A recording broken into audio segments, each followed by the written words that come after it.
tiba di rumah sakit. "Mbak, korban kecelakaan atas nama Om Yudi di mana ya?" Tanyaku pada staf administrasi. Ia langsung mengangguk dan mencari. "Atas nama Bapak Yudi Elang Surya Atmaja, korban kecelakaan roda 4?" Tanya staf itu memastikan. "Iya," anggukku cemas. Ternyata benar, Om Yudi kecelakaan. "Mbak lurus saja, nanti belok kiri, dan sepertinya sebentar lagi atas nama almarhum akan dibawa ke ruang jenazah." Tek. Aku kembali merasakan kesakitan di dalam hati ini. Kok mbaknya bilang juga almarhum? Ya Tuhan. Aku segera berlari ke arah yang dituju, dan benar saja, di sana aku melihat seorang pria dan seorang wanita muda menangis. Apa mereka anak Om Yudi? "Maaf, permisi," ucapku dengan bola mata yang mungkin sudah memerah sejak tadi. Mereka berdua tiba-tiba menoleh ke arahku. "Aurel, siapa seorang pria? Apa dia Arjuna? Dia tahu wajahku, sedangkan aku tidak mengenalinya." "Kak, kamu yang menelpon saya?" Aku berusaha memastikan. Masih kulihat seorang wanita remaja menangis histeris. Hanya diam sebentar pas menolehku. Iya, dan ternyata pria itu memang anak Om Yudi. Namun, belum juga aku bertanya, dari dalam ruangan sudah keluar sebuah berangkar yang didorong oleh 2 orang suster. Berangkar itu membawa seseorang yang seluruh tubuhnya sudah tertutupi. "Papa, Pah," anak remaja itu memanggil dengan sahutan papa. Berarti benar, Om Yudi. "Pah," Arjuna pun berteriak histeris sambil menangis. Dan aku masih tak bisa bicara lagi. Lemas sudah seluruh otot-otot ini melihat dengan nyata kalau Om Yudi, pengacara sekaligus orang yang selalu melindungiku, telah dipanggil olehnya. "Suster," ujarku pelan, "aku berniat membuka kain putih yang menjadi penutup tubuh Om Yudi." "Tunggu, saya mau lihat dulu," aku meminta pada suster, dan ia pun mengangguk dengan pilu. Ku dekatkan telapak tangan ini. Suara tangisan anak bungsu Om Yudi tak juga berhenti, dan kini seperti didekap oleh abangnya. Dak dikduk, jantung ini beriringan dengan membukanya kain penutup Om Yudi. Dan pas kubuka, tak kuasa air mata ini untuk tidak menetes di pipi. Telapak tangan membungkam mulut dengan gemetar. Innalillahi, Om Yudi. Ternyata benar, orang yang dibawa oleh suster adalah Om Yudi, dan ia sudah tak bergerak sedikit pun, bahkan sudah tak bernafas. Seluruh tubuhnya juga dipenuhi luka, wajahnya sudah memucat parah. Astagfirullah. "Mas, Mbak, kami akan urus jenazah dulu. Permisi," kata seorang suster yang kini dengan cepat mendorong berangkar itu makin menjauh dari kami. Perlahan tubuh ini menempel ke dinding. Lutut bertekuk dan perlahan mulai jatuh. "Om Yudi," aku terus menangis seperti mereka. Pria yang selama ini menjadi figur seorang ayah untukku, kini sudah tiada. Bahkan aku tak sampai ucapkan kata maaf di detik-detik terakhirnya. Apalagi selama ini aku selalu repotkan dia. Dan baru saja kita bertemu untuk mengusut kasus. Kenapa Om pergi secepat ini? "Selamat malam." Tiba-tiba sapaan seorang pria dengan tegas mendekat ke arah kami. Spontan aku menoleh. "Polisi?" kejutku. "Pak, gimana? Bapak sudah selidiki kasus kecelakaan papa saya?" Arjuna menyergap bapak polisi itu dan dengan rusuhnya bertanya. "Iya, sudah. Kami menemukan kejanggalan. Rem mobil korban blong. Namun kami menemukan ceceran minyak rem sepanjang jalan. Jadi kami yakin tindakan ini disengaja." Dek, disengaja? Apa? Tapi siapa, Pak? Papa saya tak punya musuh. Semua kliennya juga tak ada masalah. Arjuna dengan mata merah mencoba menyelidik. Adik perempuannya masih menangis. "Pak polisi, jadi kecelakaan almarhum disengaja?" Tanyaku menyergap dan langsung berdiri. "Betul, ini memang disengaja. Dan kami akan lanjutkan penyelidikan ini. Baru ini yang bisa kami sampaikan," polisi mengungkapkan. Kami kaget dan tercengang. Siapa yang buat Om Yudi celaka? Apa ini ada hubungannya dengan... Tidak. Polisi telah pergi. "Maaf, Mas Juna, Apa Mas tahu terakhir papa Mas mau pergi kemana? Tanyaku masih dalam isak tangis. Katanya dia akan ke rumah kamu. Aurel, papa terima telepon dan dia bilang hanya akan ke rumah kamu. Apa dia tidak bilang? Mendengar jawaban Arjuna aku makin jadi kaget. Ke rumahku, ia mengangguk cepat. Astagfirullah. Bisa kulihat ponsel yang baru saja digunakan oleh Om Yudi. Selidiku. Ya, ini. Aku menemukannya di saku celana papa. Akhirnya Juna menyerahkan ponsel yang dipakai Om Yudi sebelum kecelakaan. Boleh aku lihat? Pintaku permisi. Arjuna mengangguk. Dan dengan tarikan nafas aku mulai mengecek panggilan masuk di ponsel almarhum. Dek, aku terkejut. Kenapa? Arjuna bertanya perihalku yang tiba-tiba panik. Sebentar, jawabku. Telapak tangan ini mulai mendekatkan benda pipi ke dekat telinga, berniat menelpon balik pihak kepolisian. Sepertinya ada hal yang polisi utarakan dan Om Yudi ingin memberitahunya padaku. Hari ini seperti hampa. Setelah pemakaman jenazah Om Yudi, aku masih tak menyangka perjumpaan kami di sore itu adalah perjumpaan kami yang terakhir. Langkah demi langkah terasa mengambang kala aku mulai meninggalkan area pemakaman. Selamat tinggal, Om. Semoga Om ditempatkan di sisinya yang mulai. Ini seperti mimpi. Om akan secepat ini menyusul Mama dan Papa. Sampai di dekat mobil Om Yudi. Mas Juna, Tania, yang tabah ya. Semoga almarhum diterima di sisinya. Aku turut berduka. Dan maafkan bila selama ini aku repotkan papa kalian terus. Isak tangisku kembali muncul kala bicara di hadapan kedua anak Om Yudi. Mereka berdua amat sangat kehilangan, pastinya. Lebih dari perasaan yang aku rasakan. Iya, makasih. Memang sekarang kita hanya harus tabah dan berdoa.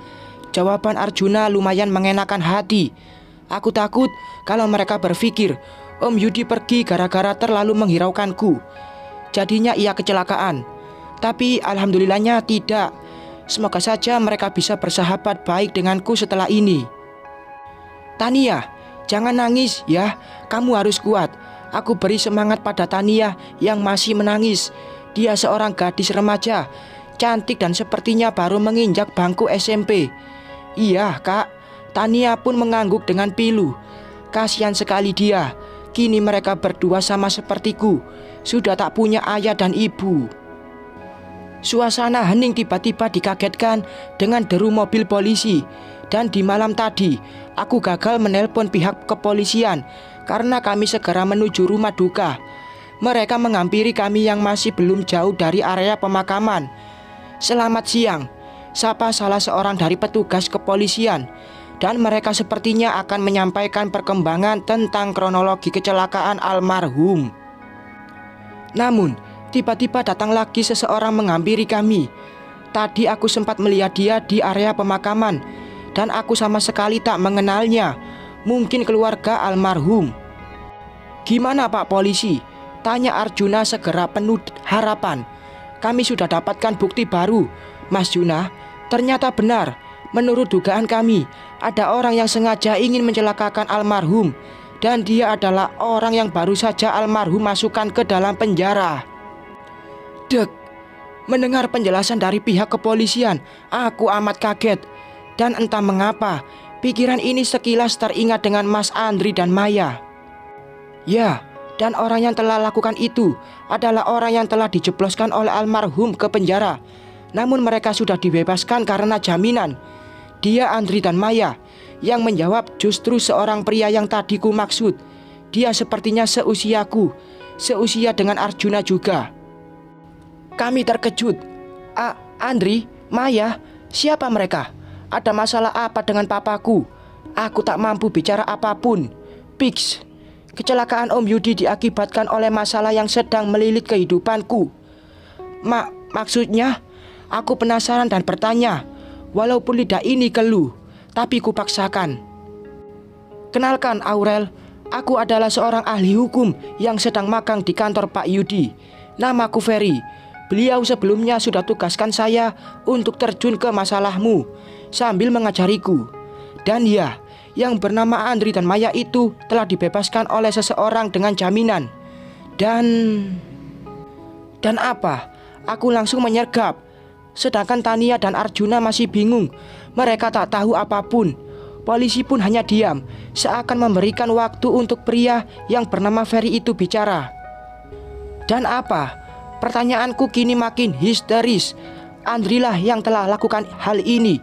Dia yang mencelakakan almarhum. Kami melihat dari rekaman CCTV depan rumah almarhum, dan mereka belum bisa ditemukan. Entah di mana mereka. Dak-dik-duk jantung ini, mulutku hanya menganga dengan penuh getaran. Lalu, pria yang bernama Arjuna itu kini menatapku. Tak seperti biasa, tatapannya mengandung rasa kecewa dan emosi tertuju pada diri ini. Tidak, dugaanku kini nyata. Mereka pasti menuduhku sebagai penyebab kecelakaan orang tuanya. Benarkah? Aku memastikan dengan suara yang sudah mulai menghilang. Betul apa yang diutarakan saudara Ferry. Orang yang telah mencelakakan almarhum adalah tersangka Andri. Mereka memang telah bebas karena jaminan. Aku emosi mendengar penjelasan polisi. Pak, siapa yang bisa bebaskan mereka? Kenapa hukum tak adil? Jelas-jelas mereka berdua salah. Dan Maya, dia yang perlahan akan... Lalu, kenapa dengan mudahnya pihak kepolisian membebaskan mereka? Hah? Kenapa? Aku emosi. Air mata kecewa mulai berjatuhan kembali. Sedangkan Juna dan Tania terdiam. Mereka seakan terpuruk dengan ribuan kekecewaan. Maaf, Mbak.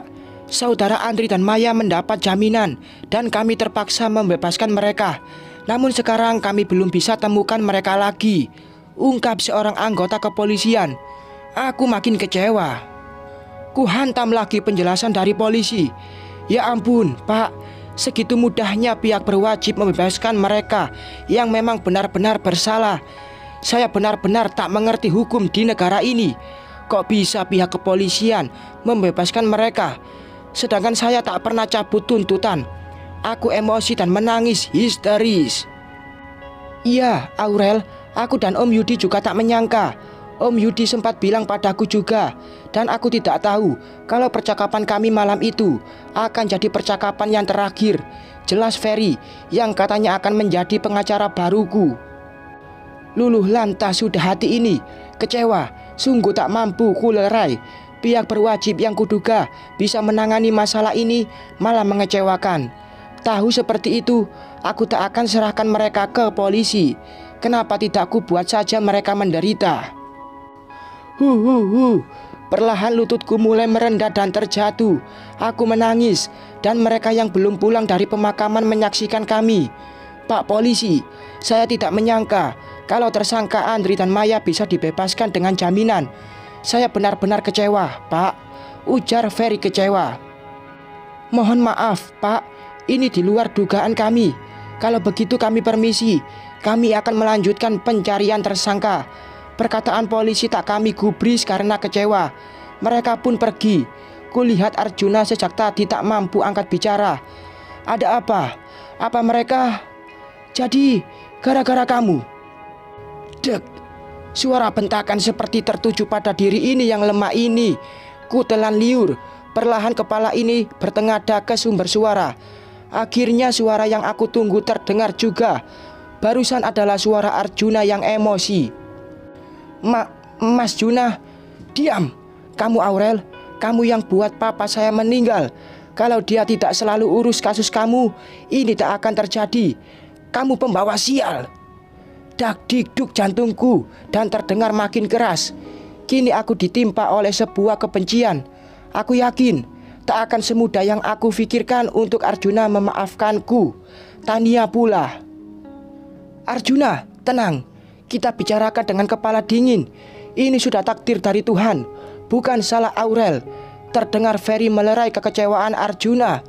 Aku hanya terduduk lemas dan menangis. Maafkan aku, Mas, maaf. Aku benar-benar tak tahu jadinya akan seperti ini. Aku tahu aku salah. Maafkan aku, Mas. Isak tangisku makin menjadi-jadi. Jangan pernah lagi munculkan wajahmu di hadapanku. Kamu wanita pembawa sial. Sakit sekali hati ini kalau Arjuna mengumpat hal demikian padaku. Ya Tuhan, aku tak menyangka Ternyata Mas Andri yang lakukan semua ini. Tapi siapa yang sudah jamin mereka? Mas Juna! Tania berteriak memanggil kakaknya yang berjalan makin menjauh dan masuk ke dalam mobil. Kami panik. Arjuna berkendara cepat sekali hingga deru knalpotnya terdengar amat bising. Mobil sport yang ia kendarai sampai mengepulkan asap pekat. Maafin Aurel, Om, aku belum bisa berdiri. Lemah sekali tubuh ini. Keringat mulai mengucur deras di badan. Kecewa dan rasa bersalah kini menyelimuti tubuh berlumur dosa ini. Tania berdiri mematung dengan isak tangisnya. Halo, terdengar Ferry mengangkat panggilan. Oke, baiklah, kita urus secepatnya. Aku tak tahu Ferry bicara dengan siapa. Yang jelas, pasti hal serius. Aurel, Tania, ayo kita pulang. Aku antarkan kalian. Ferry menawarkan diri untuk mengantar dua wanita yang terpuruk ini pulang. Nggak usah kak, saya pulang sama Pak Sopir saja. Mobil saya masih ada kok, jawab Tania sambil bergegas pergi. Tania, aku memanggilnya. Gadis remaja itu pun sejenak hentikan langkahnya. Aku berusaha bangkit. Ku dekati Tania untuk meminta maaf. Tania, maafkan Kak Aurel. Maaf, tolong maafkan Kak Aurel. Kakak memang salah. Kakak yang sudah menyebabkan papa kamu pergi. Maafin kakak. Aku menangis dan menunduk pilu di depan gadis berwajah ayu itu. Dia hanya diam. Apa dia juga sama akan marah seperti Arjuna? Iya, aku kaget mendengar kata ya dari mulut Tania. Kutolehkan bola mata ini untuk menatap raut wajahnya yang sudah memerah. Kamu mau maafin kakak Aurel? Tanyaku lirih penuh harap. Dan ia mengangguk. Aku tak maafkan kakak. Aku kembali kaget, mematung. Hanya itu yang aku alami. Aku tak maafkan kakak karena kakak gak bersalah. Ini sudah takdir Allah. Dan kalau ada yang salah, itu pelaku yang sudah buat papa celaka. Kakak nggak salah, aku tak mampu mengatur nafas karena begitu bahagia mendengar jawaban gadis remaja yang kusangka memiliki emosi amat labil, tapi tidak dengan Tania.